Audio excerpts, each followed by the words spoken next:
What's up? It's Wednesday, baby.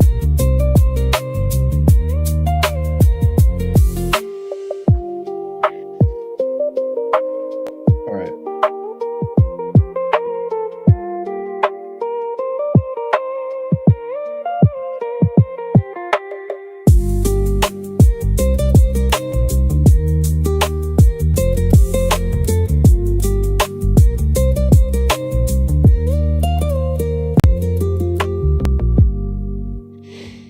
All right, what's up, everybody? Good morning. I'm just pulling up two other clips. I'm about to blow your mind today. So it's Winning Wednesday. It's Winning Wednesday. Meaning, I want you to be winning. Not just in your life. I had someone in my DMs today, this morning. He's like, he's definitely in the spiritual trap of like thinking everything is consciousness, love, and light, all this stuff. There we go. Now I'm on my mic. Sorry about that. All right. So, when you post a lot and you are outspoken because you have something important to share, of course, right? You get the people who they just don't see it. They don't see what you're seeing. The content doesn't click with them, whatever. If you're not getting some of that, at least, you're not pushing hard enough, really. Because I've come to realize not everybody, at least at this point in time, not everybody is going to understand you.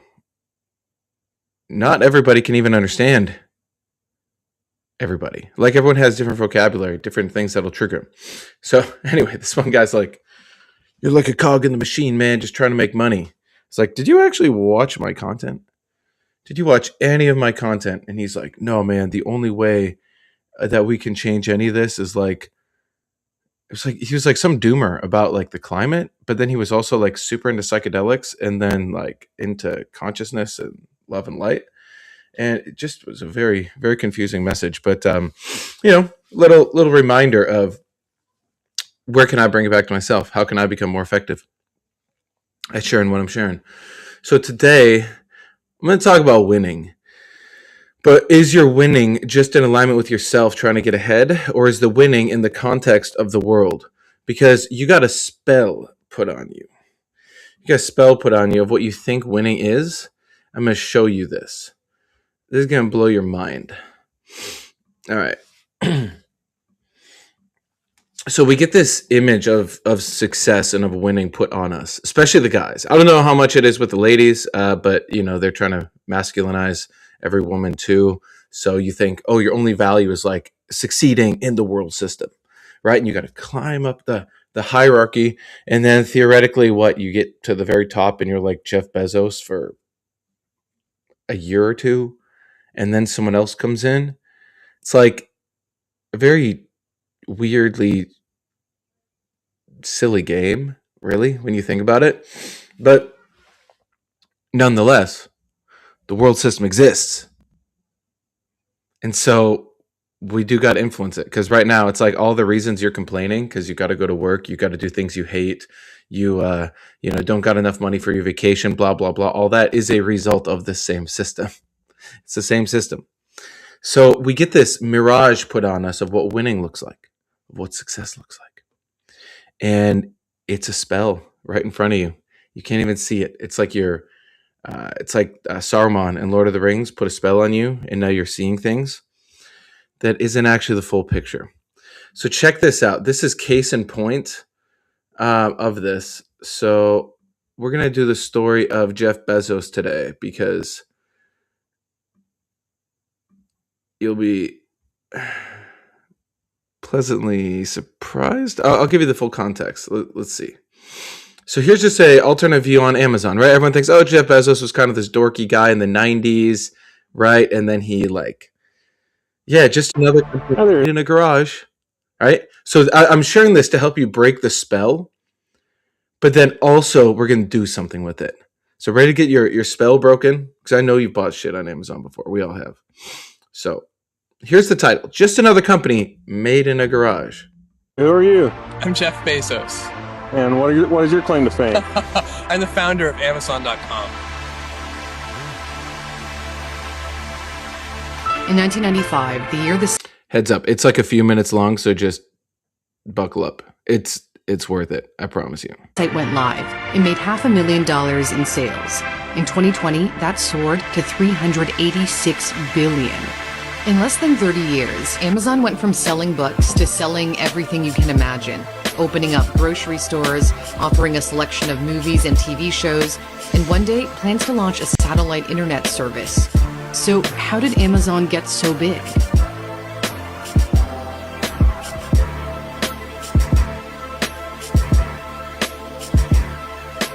Could you describe a little bit the role of your grandfather? Because Sean has mentioned it, I think it was really important. It was super important for me. And I spent an unusual amount of time with my grandparents, and especially with my grandfather on the ranch. So he had a ranch in South Texas, and I would spend my summers there from age 4 to 16.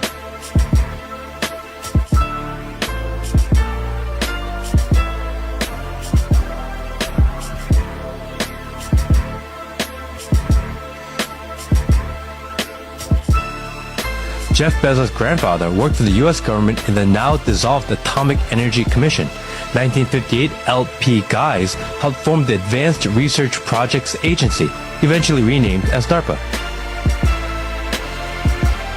Interesting enough, John Greenwald of Blackball tried to pull up LP Guys' records via the Freedom of Information Act, only to find out that all the records were destroyed.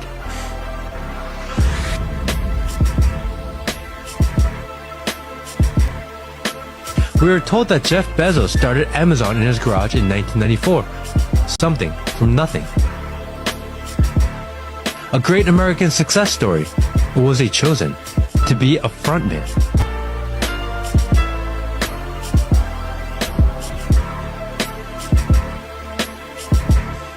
DARPA created the ARPANET, which was the first network of computers, which was later transitioned to the civilian internet.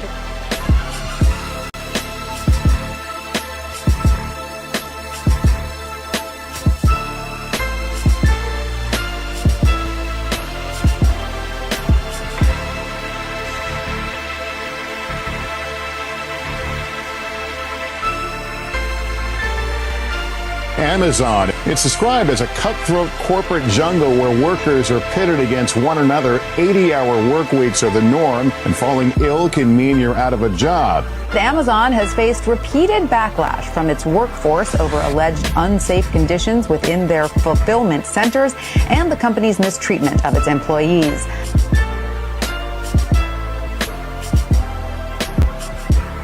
Amazon drivers now suing the retail giant, claiming they're forced to urinate in water bottles in order to keep up with the delivery schedule that the company sets. The lawsuit claims drivers aren't allowed even time to go to the bathroom due to the rigid work pace.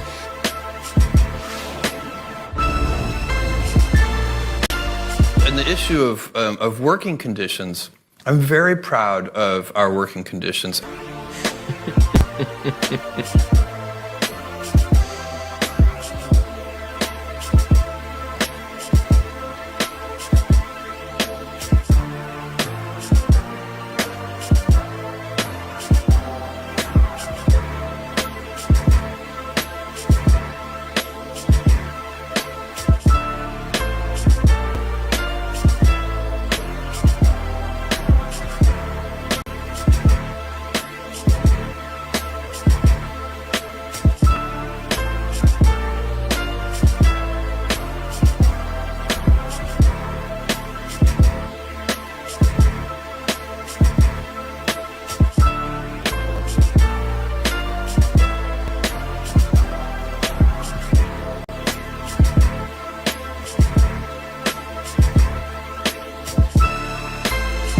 For example, right?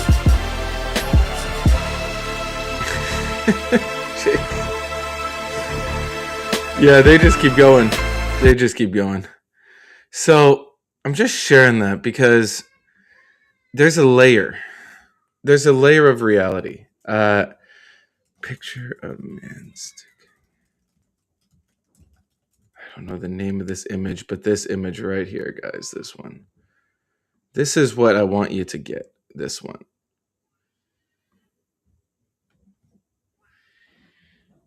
You ever see this one?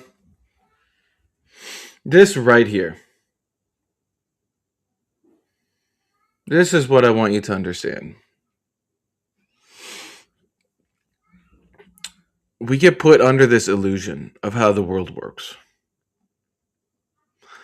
And we're born into it, and our language is soaked in it. And we think, oh, I'm just going to grind it out. I'm going to hustle, or your partner's going to grind it out and hustle. And you're just going to like get ahead and win. But then the more you look into everything, the more you realize, holy shit, there's a lot more than meets the eye. But in that moment, you got two options. You give up and you say, screw the game. The whole thing is screwed. I'm going to give up. I'm not going to do anything about it. I'm just going to not consent to it. But inherently you have to, because you need money to survive. But either you give up, or you eventually get far enough in it where you realize at each level there's this crazy fast one getting pulled on you, which is, again, even like this, where some people say, well, Jeff Bezos, like, he made it, right? I mean, maybe he got like a loan in his story. He's like, he got a loan from his parents, and like he got mentored by his grandpa, but you know, he at least like pulled himself up and made it happen. It's like, dude, maybe not. I mean, I don't know the validity to every single thing in that video, but you hear the similar story with what happened with Google and what happened with Facebook. So it's like, yo, is this in Oracle too? Is another one. I find it funny. I listened to the Founders podcast. I've listened to probably half the episodes because I like hearing the stories. I learn about some cool people, and you're getting one version of the story. But I'm not foolish enough to believe that I'm getting the full truth with that. Like Founders, the guy who makes it, which it's been a helpful podcast. It's enlightened me in many ways. But he's like unknowingly become like the propaganda mouthpiece for these for these people. So, there's like a dark underbelly of all this stuff, and it's the way it is right now. What I'm saying is, if you don't want to give into the option of give up, you got to be part of the change. You got to be part of the change of the system itself. And how do we do that? Well, the 3 steps I always talk about is education is step 1. Actual education. Educate yourself to become really, really effective at being a human being. You have a lot of skills. You know how to provide for your basic needs and those of the people around you, like, very well. But then you can also educate others so you can become a change agent, right? And then that can replicate. So really effective education into how reality works, including all the stuff I've covered here, how systems work, how business works. Like, you should really understand that. As well as you understand, let's say your favorite subject. Let's say there's some subject you actually know a decent amount of it, a decent amount of, like music or something, right? And like music theory, you know about the history of music, you can play music, and you're good at that. I need you to have that level of proficiency with like all the main domains of life, which is possible, right? If you have the right tools by which you can reprogram yourself, you can take up vocabulary acquisition very quickly. That's very important for you to grasp that. So education, but then the spread of that education then leads to the second part, which is changing the culture. Because right now we live in a culture where it's divided. There's classism happening, right? So you have the super elite and then the masses. There's also this constant stoking of the whole like racism thing, and just finding any which way, even if it's just sports, getting people to hate each other over all these things. It's wild. It's the divide and conquer game. But when we can change education, change culture, then the third level is change how the game is played itself. And that involves politics, because politics is the collective will. And yes, it's corrupted. Yes, it's hard to believe any of them in there have any real backbone. But what does it actually look like for us to have such an influence that we could course correct so it's a better outcome for everybody, not just one certain group? So I wanted to show that one first. I saw one other crazy one, man. This one was wild. This one was wild. So this guy Julian Julian Dory. He's pretty interesting. Yeah, I want to show you this one too, so you can just get a feel for like this is going on out there right now when everyone's just going to work and going through their life. A little bit outside the illusion is this. So just listen to this. I thought this was entertaining at the least. So these elite people hang out in groups and they have these. What do you think about Peter Thiel? That's all I know. They go and it's probably like a big networking party. But here's the schedule of their events, which, hey, we host events too.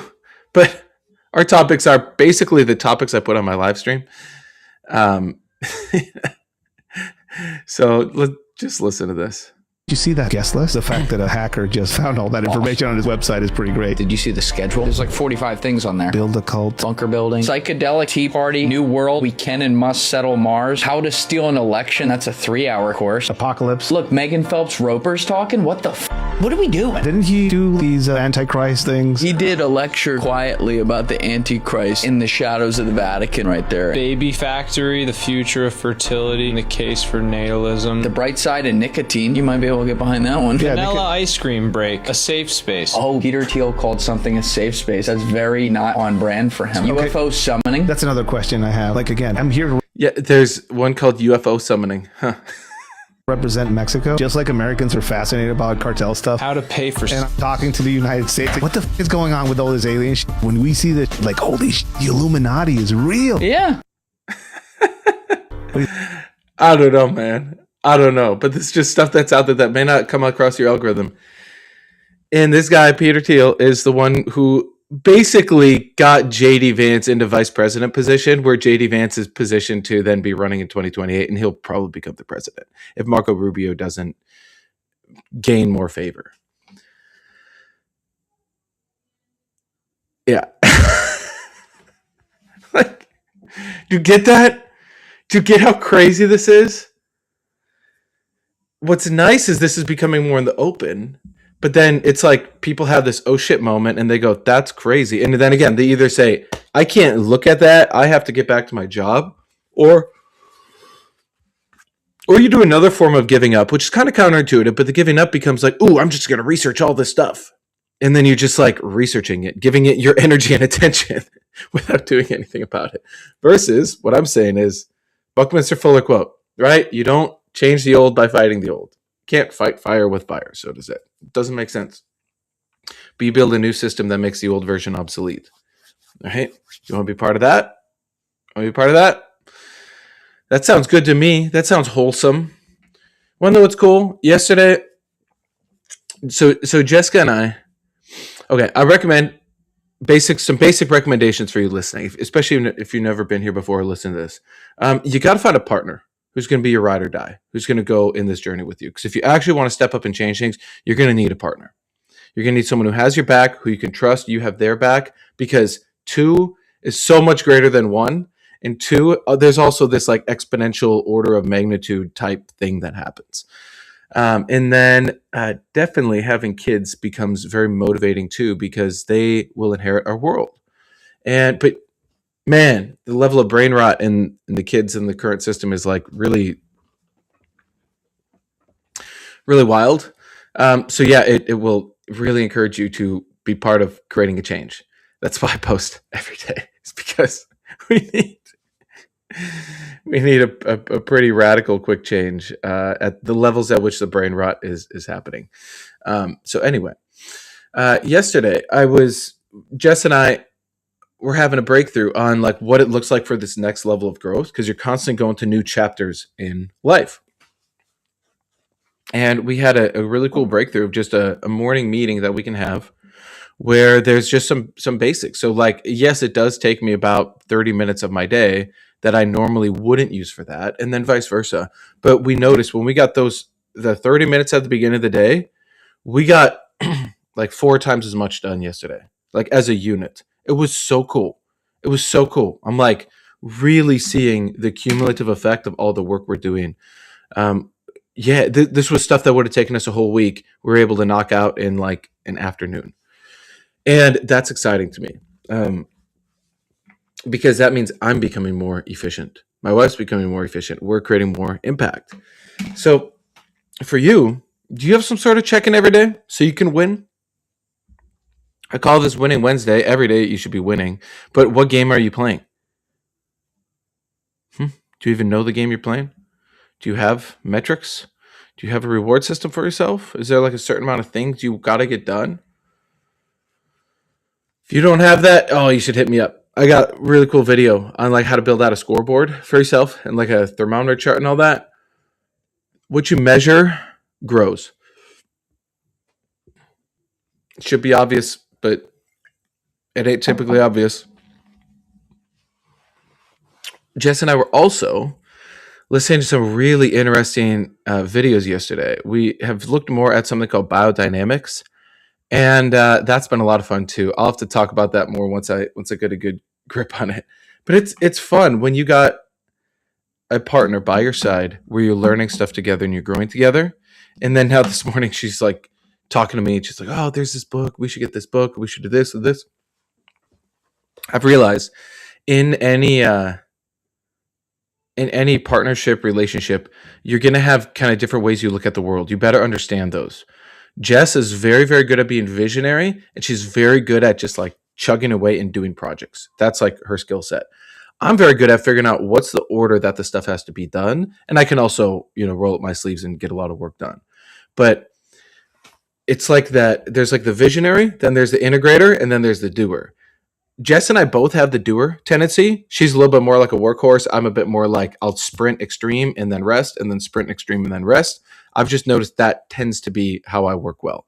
I am open to that changing. I realize my pre-programming is not set in stone because of the process that we have. But you should definitely get to know that too. Like with you and your partner, what are your ways you okay, so there's like 3 roles to it. There's vision, right? So where you headed. There's then at the bottom side there's the doing. But then there's a middle role called the integrator. And that's how you integrate the vision into action steps. And I have learned I'm very, very good at doing the integrating piece. Yes, I have a vision. Obviously, I have a vision. We all have all these. But do you and your partner know where you're really good? Because you're probably missing out on so much potential in your partner. Like, I've seen this with my wife. Like, if I can find the 1 or 2 things that are most high leverage that make everything else work, if we could just get to work on that, we will, it's like winning. Massive winning. And then when you're massively winning, guess what? It becomes infectious. Creates that winner effect. It's like a field around you where more things start to go in your favor. Then you get more things done and you're a little bit more confident. You're a little bit more motivated. And then you keep moving and moving and moving. That's what I want to see for everybody here. Provided you're down with the cause. Create a world that's best for all. If you're not down with the cause, what, you just want to win a bunch and then get invited to Peter Thiel's party? Huh? Is that what you want to do? You're going to hope DARPA comes funds your stuff? Like, that's how the old system was built. But we don't got to just accept that. So, I'm just looking at any other points. Oh, here's one more. I like this guy. I'm determined to meet this guy. Zach Loft. He came across my feed a while back. He's based in Delaware. I got some friends out in that area. But I really like his ability to rant and make engaging content. And he just made it on the Julian Dory show as well. So anyway, let's just watch this one too as a little more motivation as to why you need to win. Why you need to win and not give up. It says, nobody is coming to save us. Get this straight. Housing isn't affordable. Healthcare isn't. Let me get this straight. Housing isn't affordable. Healthcare isn't affordable. There's a war ongoing causing an energy crisis. That energy crisis is bleeding its way into inflation, which still isn't going away for this entire nation. People can't afford to get a new car. People can't even afford to move out of their parents' house, nevertheless have a kid or get married. We're living in a world where the unemployment rate for those graduating from college is higher than the general population, and our treasury knows that our debt is so invaluable that it's now having to buy up our own debt. that the other countries won't buy. Japanese yen, which is the baseline for our entire credit system. So we're buying up their currency to support our own. All while we still have gotten nothing on this Epstein list, right? We've still gotten absolutely nothing on the people that need to be investigated, perpetrated, or at the very least step down from their position. What am I supposed to look at economically right now and say, light at the end of the tunnel? What am I supposed to look at financially and say, put your money there? Other than things like gold, silver, Bitcoin, things that go against the system, things that swim upstream, or our insurance policies against the very dollar that is the backbone of our very economy. People are working hard and not making enough. People are grinding and not finding the light at the end of the tunnel. And frankly, that's why I'm creating this 90-day challenge. I got the tracker right here to help men avoid the things that are holding them back in life, because at the end of the day, no one's coming to save you. No one's coming to save you. No one's coming to save me. So at the very least, I'm going to fight the consumerism that is gambling. I'm going to fight the consumerism that is alcohol, that is nicotine, that is all of these items that want your time. Everything you do, they want your money. Everything you do online, they want your data. I want us to fight back on that, because there's nothing I can look at economically that says right now, do X and you'll be great in the future. Because This is why I want to meet the guy. But nonetheless, like, he does a very decent job at portraying the problem. And I respect the fact he's trying to get people together. So I DM'd him the other day. He has some sort of like, I don't know what it is. I don't know if it's a paid community, free thing, but he's like talking about hosting some sort of group thing. So I'm like, those are the kind of people that I'm looking for. So at a certain point, it clicks and you realize you're the authority in your life. And you realize these other people are just people. They're not special. So it's like, I can be equal to them and I can talk to them and I can influence them and I can help them see this. So yeah, you got to get clear on what the principles are you stand for. And you got to be using the tools I'm talking about. Because if you don't know how to change your vocabulary and your programming, like, how much of that video did you understand? The moment he started talking about the treasuries and the yen, right? And the insurance and all these industries, like, do you really understand how that works? And it's not that you have to perfectly understand all of it, but do you know you can learn it if you need to? That's the key point. Do you have that agility and ability to learn? So yeah, it's about now getting out there and meeting the people. Because when you can do that and you can really grasp this, like, we got to get out there. So I lead by example. I'm out there every day. Tonight, guess what I'm doing? Guess what's part of my winning? My winning is, so this year I'm determined to get a deer for hunting season. I did not grow up hunting. I didn't really see the value in hunting, honestly, when I was younger. My mom was definitely not for guns. I don't think we had any guns in the house. My dad grew up hunting a little bit, but he wasn't like a hunter. And so it was just kind of an unknown to me.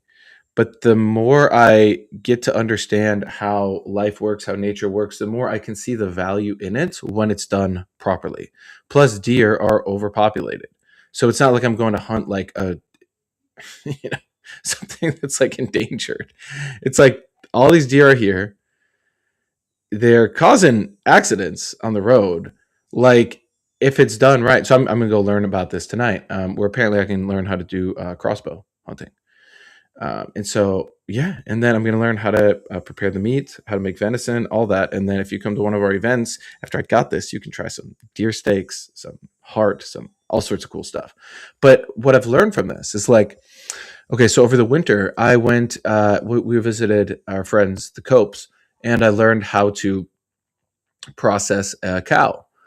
I think of all the hamburgers I've ever eaten in my life, all the steak, all the beef jerky, all the times I've eaten beef, the product of a cow, and never actually took part in the slaughtering and the butchering of it. You just get your nice packaged little microwave meal, you eat it, and you think, haha, you miss out on the whole greater context, the whole system of it. And that was incredibly humbling to do that, because it was like 6 hours of us cutting up the cow and like doing the process. And it was so humbling. It was so cool, because now I can actually appreciate what it takes. And now we have cattle of our own, and eventually we'll be slaughtering here too.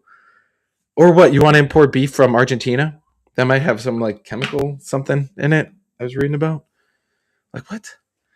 Like, I get it. I understand. Not everyone's going to want to slaughter an animal. You probably may not even see the value in that. But I'm telling you, it closes the loop for you where now you can actually see what it takes to keep our system going.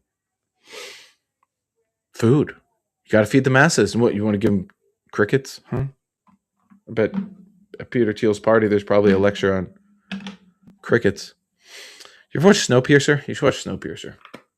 That movie was pretty good. I'm going to rewatch The Matrix. I think Friday. That's when Jess and I said we were going to do it.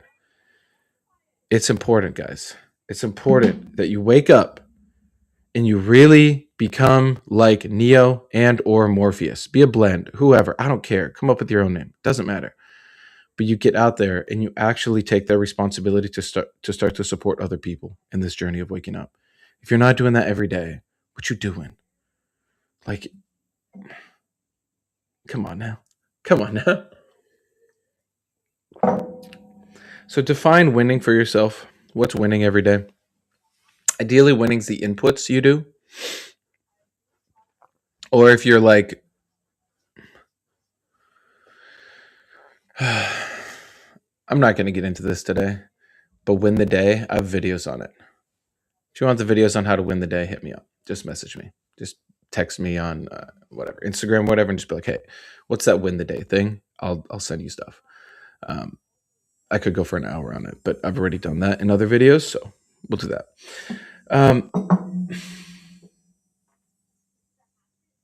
But get out there and win. Like, what the hell? What's the alternative? Go out and lose? And then the kids have to suffer because of that? Or you win. Work about creating a better world. And then it makes the job a little bit easier for our kids. Makes it a little easier for their kids. So not that they can then coast, but then they can do so much more. You know, it's like if you got to clean your house and someone before you actually did a pretty decent job cleaning up a lot of it, it makes your job easier so you can do even more. Versus you're like, wow, every single room is a total mess. This is going to take even longer. It's like, no, do your part. You'll reach a level of fulfillment you never even knew was possible. You will experience happiness that you never actually knew was possible. When you're just in the system, you're just participating in the lie, versus you actually start to wake up, you will experience a level of, initially, you're going to feel pissed and probably pretty negative. But you walk through that and you start to correct it. That's where the real joy comes in. An actual lasting joy and happiness. Because you know your role in it and you get to live that more every day. And that's what I mean by winning, is making progress in that every day. All right, y'all. That's the end for today. And I look forward to seeing you tomorrow. I'm gonna do another series pretty soon. Thinking like a 6-part series on the where good ideas come from, and innovation, because I want you to become incredibly innovative so you can realize the statement. This is a true statement. I'm closing on this. There are no problems, only solutions. But you got to really understand that for yourself. So that'll be starting tomorrow or Friday.